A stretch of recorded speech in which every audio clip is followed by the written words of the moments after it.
Hello friends, good morning. How are you? Happy Monday. तो जैसा कि आप लोग जानते हैं कि 21 सितंबर को मतलब दो आईपीओ आने वाला है। Chemcon speciality chemical and camps. तो केमकॉन स्पेशलिटी केमिकल जो है ये स्पेशली फार्मा सेक्टर के लिए केमिकल्स बनाती है। Chemcon speciality chemicals and CAMS जो है computer age management services. CAMS जो है जो अपने देश की म्यूचुअल फंड कंपनियां हैं या अदर इंस्टीट्यूशन है like banks, mutual fund company, insurance company, उनको अपना सर्विस देती है। तो ये दो आईपीओ आज से ओपन होंगे एंड 23 तारीख को क्लोज होंगे। तो मैं इस वीडियो में केमकॉन स्पेशलिटी केमिकल का पूरा एनालिसिस करूँगा। तो चलिए देखते हैं। तो सबसे पहले केमकॉन स्पेशलिटी केमिकल का आईपीओ का डिटेल्स जान लेते हैं।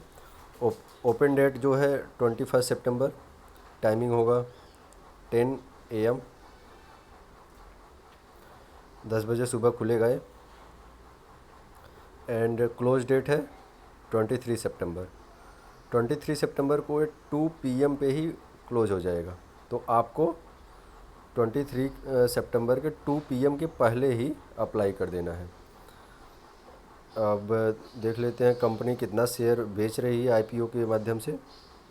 वो है लगभग 93,52,940 शेयर। फेस वैल्यू है 10 रुपये पर इक्विटी शेयर। फेस वैल्यू से ये डिसाइड किया जाता है कि स्टॉक को स्प्लिट कैसे करना है।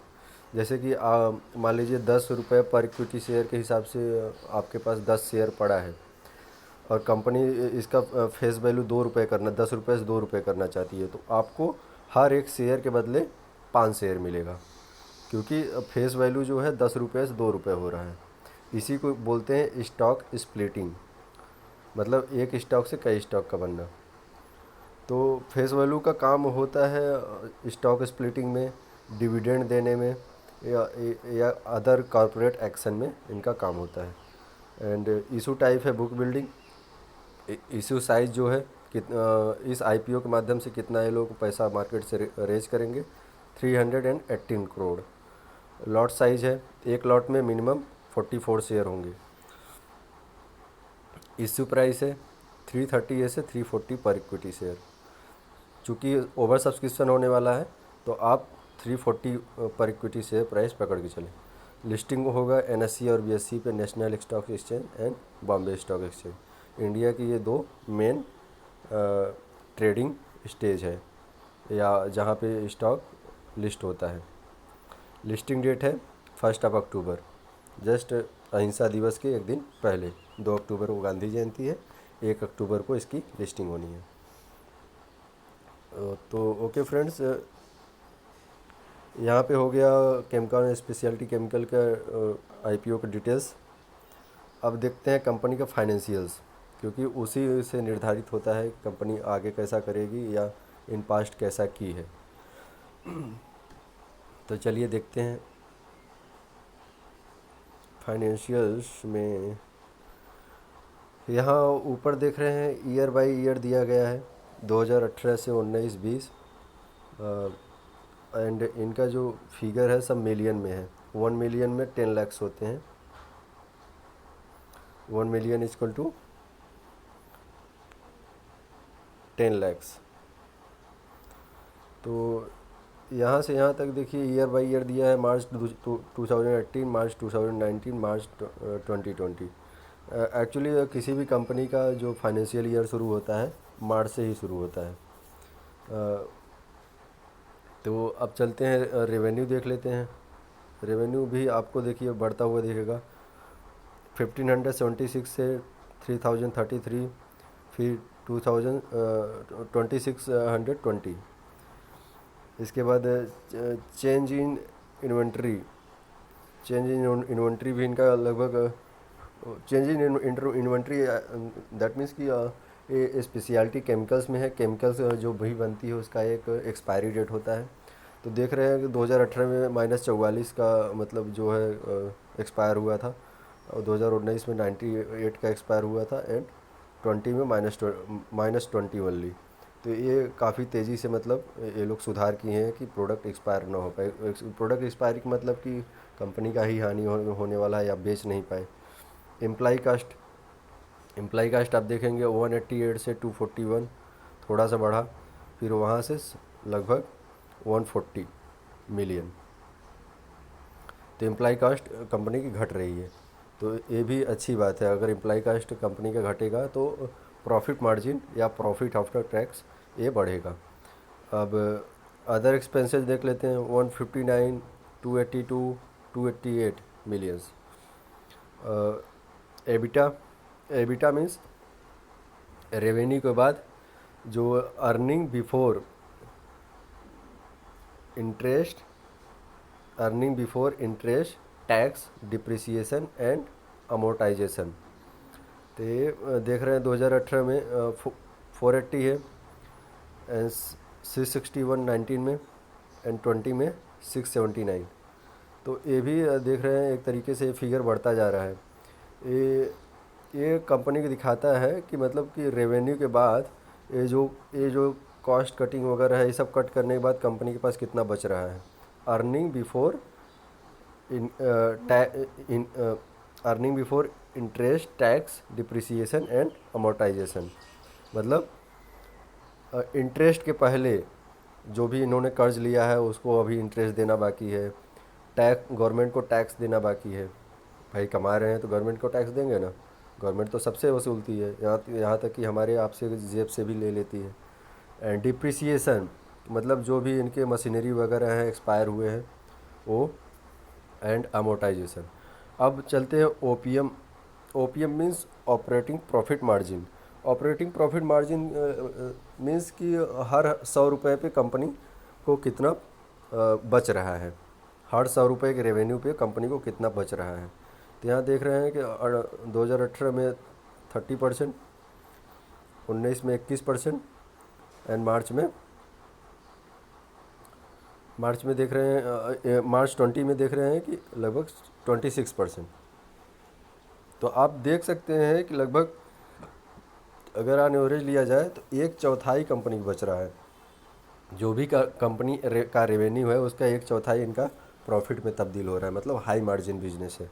हाई मार्जिन बिजनेस मतलब कि कंपनी को आगे चल के एक कैश काऊ हो जाएगा। कैश काऊ मीन्स कि कंपनी के पास कैश बहुत रहेगा, उसको जितने कर्ज है वो चुका देगी। फिर इन फ्यूचर अगर एक्सपेंशन वगैरह करेगी तो ज़्यादा कर्ज लेने की ज़रूरत नहीं होगा। एंड अगर डिविडेंड देगी तो वो बहुत ज़्यादा रहेगा। अगर मतलब कंपनी के बिजनेस में ये मार्जिन ज़्यादा है तो कंपनी के पास कैश ज़्यादा रहेगा तो कंपनी की दिक्कत कम आएगी। अब देखते हैं अदर इनकम।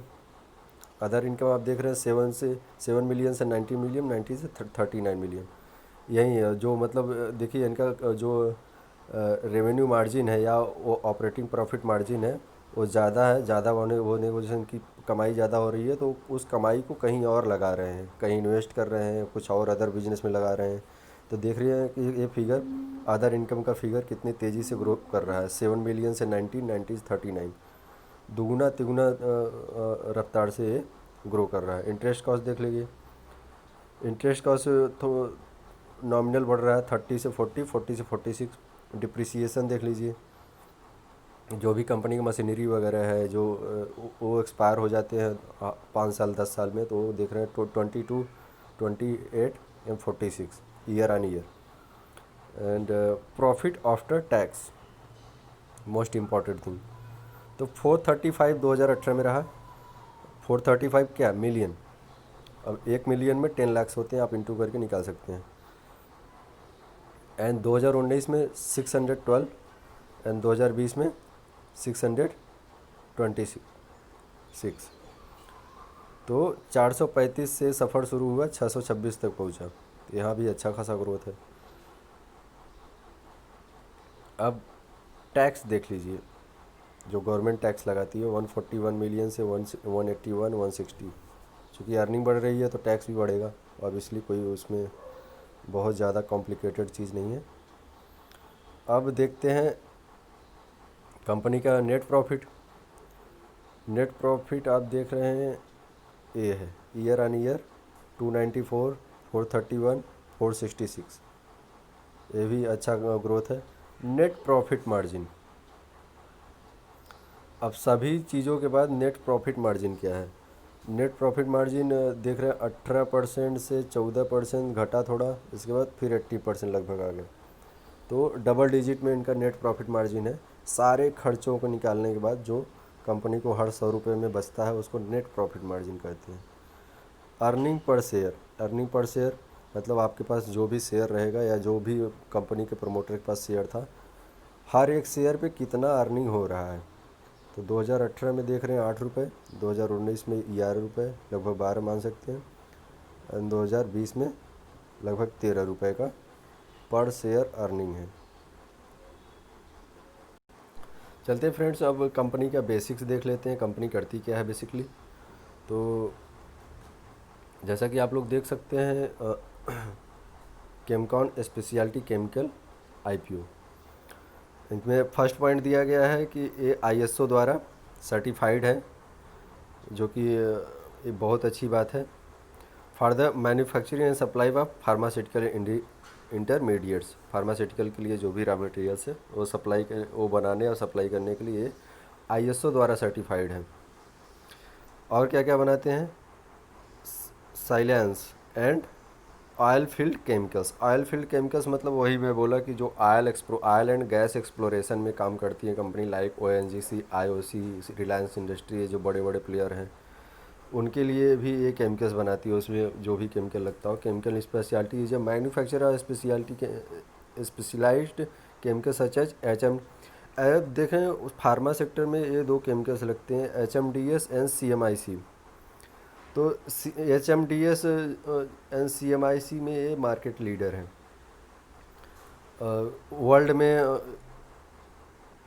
वर्ल्ड में दूसरा तीसरा स्थान है इनका।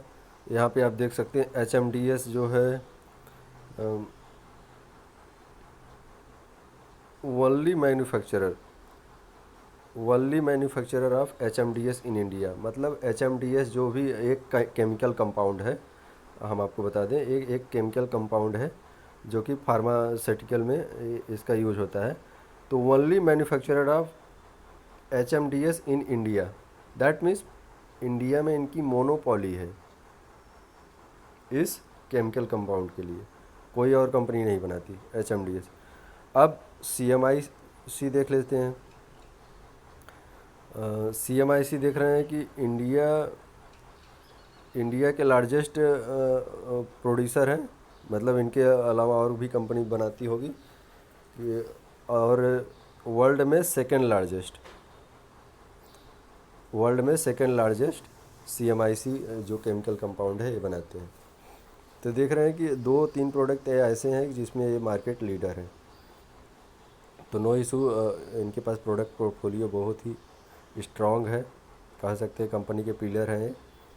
अब देख लेते हैं कंपनी का बिजनेस कहाँ कहाँ से है, वो जो कि थर्ड पॉइंट में समर किया गया है।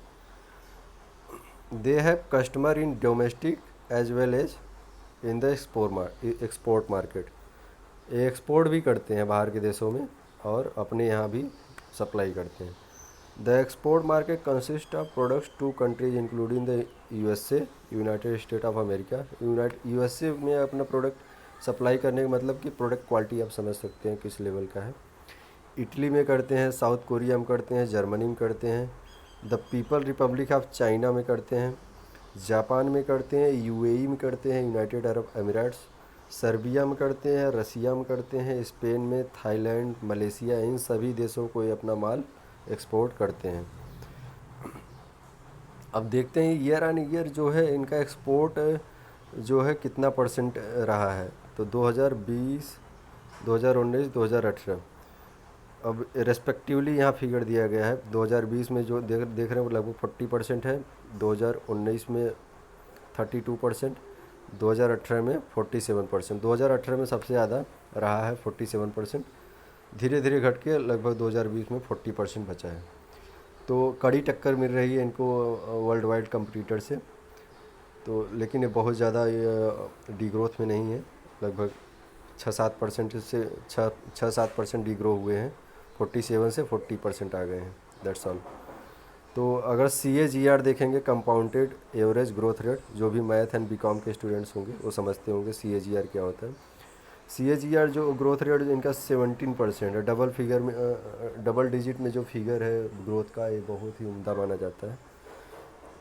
आप देख लेते हैं कि इनके कस्टमर्स कौन कौन से हैं डोमेस्टिक मार्केट में इनके कस्टमर चौथे पॉइंट में समर किया गया है। देखिए कि Hetero labs limited, Laurus labs limited, Aurobindo pharma, Sanjay chemicals and Lantech pharmaceutical limited, Indoswift laboratories limited, Vivin drugs pharmaceutical limited, Macleods pharmaceutical को भी अब सप्लाई करते हैं। The key customer of its pharma service are product. अब देख लेते हैं कि ये तो हुआ फार्मा सेक्टर, जो कंपनियां को ये सप्लाई करते हैं। अब देख लेते हैं कि इनके की customer oil well completion chemicals, जो ऑयल वेल कंप्लीशन केमिकल्स है उनमें कौन कौन से इनके कस्टमर हैं। ये है Shri Radha overseas, water system speciality chemicals DMCC, CC gran limited liability company.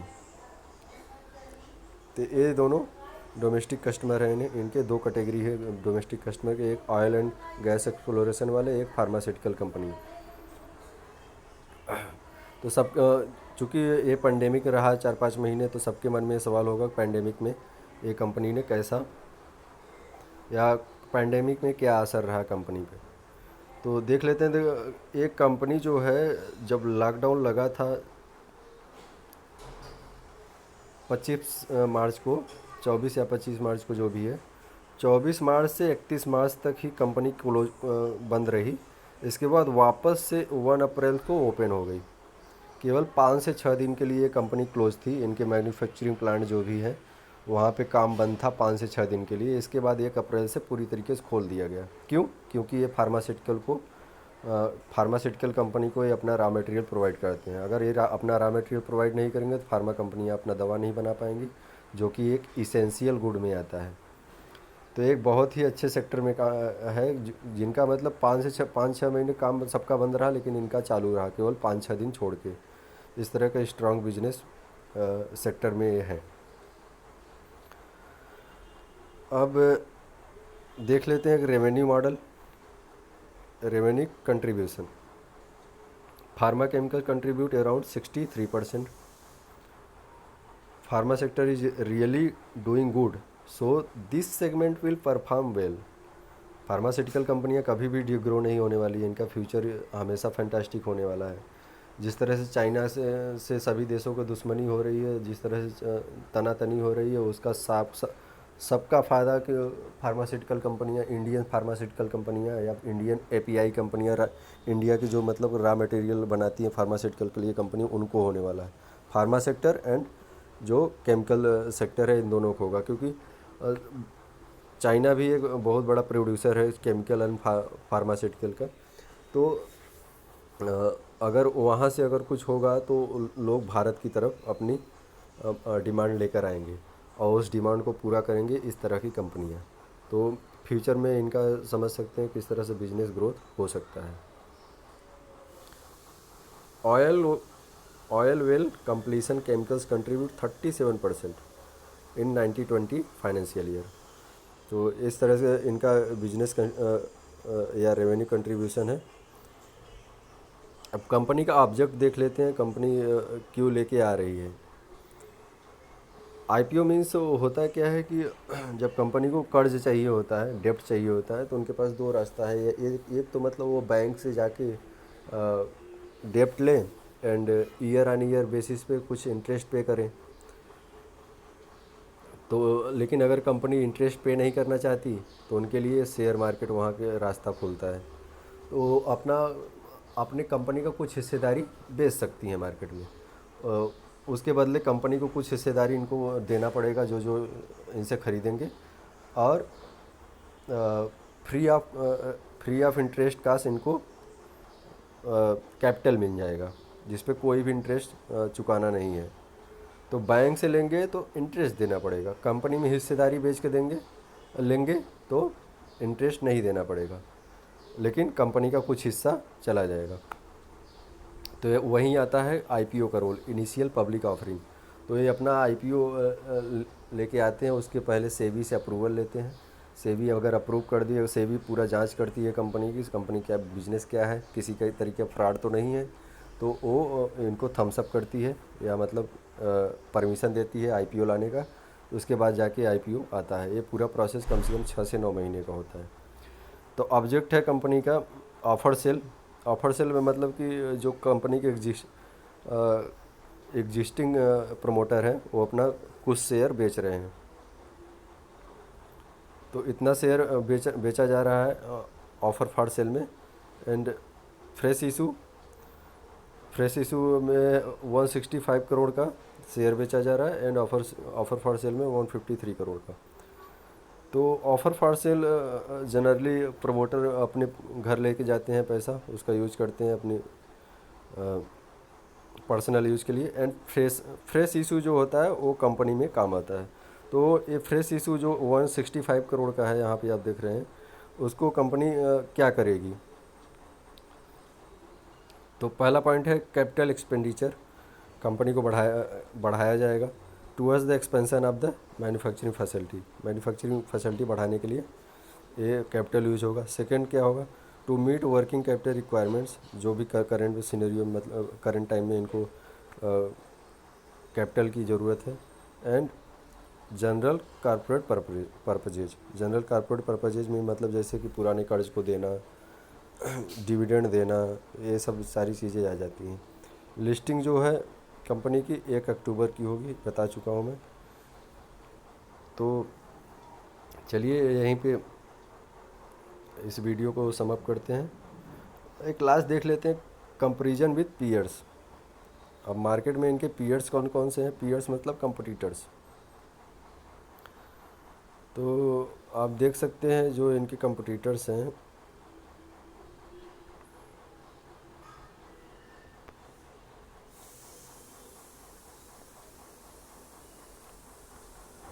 इनके कंपटीटर्स में Aarti industry, Vinati organics, Atul limited, well known name है तीनों। अगर केमिकल सेक्टर में अगर आप किसी को पूछेंगे, अगर ये तीनों में से एक दो नाम नहीं लिया तो समझ लो उसको जानकारी नहीं है कुछ। Trading at P of 40-40-31। P means price to earning ratio, price to earning ratio कि मतलब हर 1 रुपये के अर्निंग के लिए कितना प्राइस इन्वेस्टर देने को तैयार है। तो इन कंपनियों का जो चल रहा है 40-40-31। और ये जो यहाँ पे जो इनकी लॉन्चिंग है उसका पी आपको कहाँ मिलेगा, 1 minute. Yes, here at the IPO price of 340 rupees, the asking P is 28 times. तो देख रहे हैं अपने कंपटीटर से सस्ते वैल्यूएशन पे लेके आ रहे हैं। 28 पी रेशियो है इनका, और इनके कंपटीटर का 40-40-31। जितना पी रेशियो जितना कम होता है उतना इन्वेस्टर के लिए अच्छा माना जाता है, या कंपनी उतना अंडर वैल्यूड मानी जाती है।